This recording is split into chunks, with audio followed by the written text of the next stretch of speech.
अस्सलाम वालेकुम, welcome to मेहरो network. आज हम जिस टॉपिक पर आपको सिखाने वाले हैं वो है गुफ्तगू करने के या बात करने के आदाब। पहले हम आपको खाना खाने के आदाब सिखा चुके हैं। खाना खाना ज़िंदगी का पहला अहम काम है। दूसरा जो अहम काम है वो है अपनी बात या अपने ख़यालात दूसरों तक पहुंचाना। तो बातचीत को किस तरह दूसरों तक पहुंचाया जाए कि उसका असर हो, इसके लिए हम आज बात करेंगे गुफ्तगू के आदाब या कन्वर्सेशन मैनर्स के ऊपर। उम्मीद है आप इनसे सीख कर अपनी कन्वर्सेशन को, अपनी गुफ्तगू को बेहतर बना सकेंगे। तो चलिए शुरू करते हैं।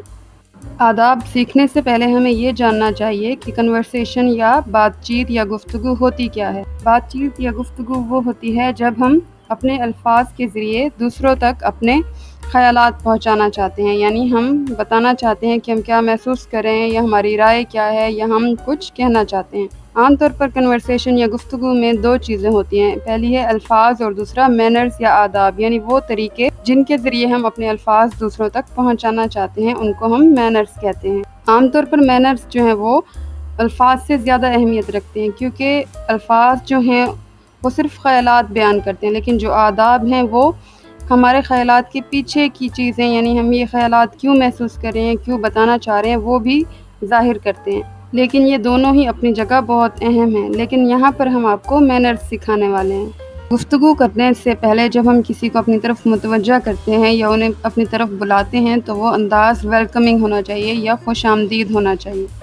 गुफ्तगू हमेशा दो तरफ़ा होनी चाहिए, यानी अगर एक बंदा बोल रहा है तो दूसरा उसका जवाब या रिस्पॉन्स भी दे रहा हो, तो वो अच्छी कन्वर्सेशन होती है। अगर एक बंदा बात कर रहा हो और दूसरे ने भी बोलना हो तो वो पहले इंतज़ार करे कि अगला बंदा अपनी बात पूरी कर ले, तभी वो उसके बाद बोले, यानी उसको टोकना नहीं चाहिए जो पहले ही बोल रहा हो। अपनी बात को मौसर बनाने के लिए अल्फाज के साथ साथ अपने लहजे पर, अल्फाज की टोन पर, हाथ हिलाने पर या अपनी आँखों या चेहरे के तासुरात पर भी तवज्जो देनी चाहिए। ये बल्कि हमारे अल्फाज से ज़्यादा पुरअसर बनाते हैं हमारी बातचीत को।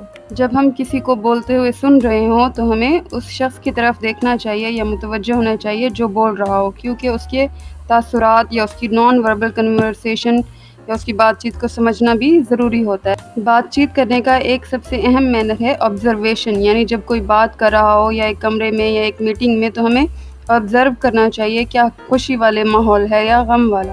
तो उसके बाद या उसको ऑब्ज़र्व करते हुए हमें अपने अल्फाज या अपना लहजा वग़ैरह चूज़ करना चाहिए।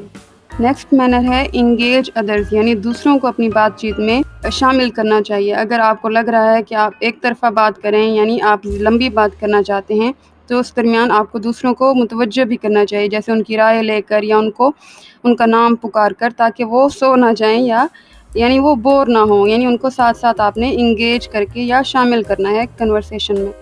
आई कांटेक्ट, यानी एक शख्स जो बोल रहा हो उसकी आंखों में देखना भी ज़रूरी होता है, क्योंकि इस तरह आप भी मुतवज्जो रहते हैं, वो भी मुतवज्जो रहता है। अगर आप कहीं और देख रहे होते हैं तो बात का उतना असर नहीं पड़ता जितना कि आप बोलने वाले की आंखों में देखकर ज़्यादा असर होता है। जब आप सुन रहे होते हैं किसी को बोलते हुए तो आपको नॉन वर्बली, यानी बग़ैर बोले अपना रिस्पॉन्स ज़ाहिर करते रहना है। वो उसको कहते हैं एक्टिव लिसनिंग। जब कोई बात कर रहा हो तो आपको जोन आउट नहीं हो जाना, यानी ऐसा नहीं होना चाहिए कि आप वहीं बैठे हों लेकिन आप ख़यालात में कहीं और खो जाएं। इस तरह अगले बंदे को आपके चेहरे के तासुरात से पता चल जाएगा कि आप इंटरेस्टेड नहीं हैं उसकी बात सुनने में। जैसे डिस्कशन होती है या मीटिंग होती है तो आपको दो लोगों को अलग या सेपरेटली डिस्कस करना नहीं चाहिए, ये बैड मैनर होता है। बाकी मेंबर्स को भी अपनी गुफ्तगू में शामिल करना चाहिए। जब हम आपस में बातचीत करते हैं तो कॉम्प्लीमेंट्स करना, यानी अगर आपको किसी की बात अच्छी लगी है या उसको कॉम्प्लीमेंट करना, यानी उसकी तारीफ़ करना भी बहुत ज़रूरी है। इससे क्या होता है कि उसको लगेगा कि मुझे बात करने का रिवॉर्ड या इनाम मिल रहा है। अगर आप मज़ीद कोई मैनर सजेस्ट करना चाहते हैं तो हमें कमेंट्स करके लाजमी बताएं। Thank you for watching.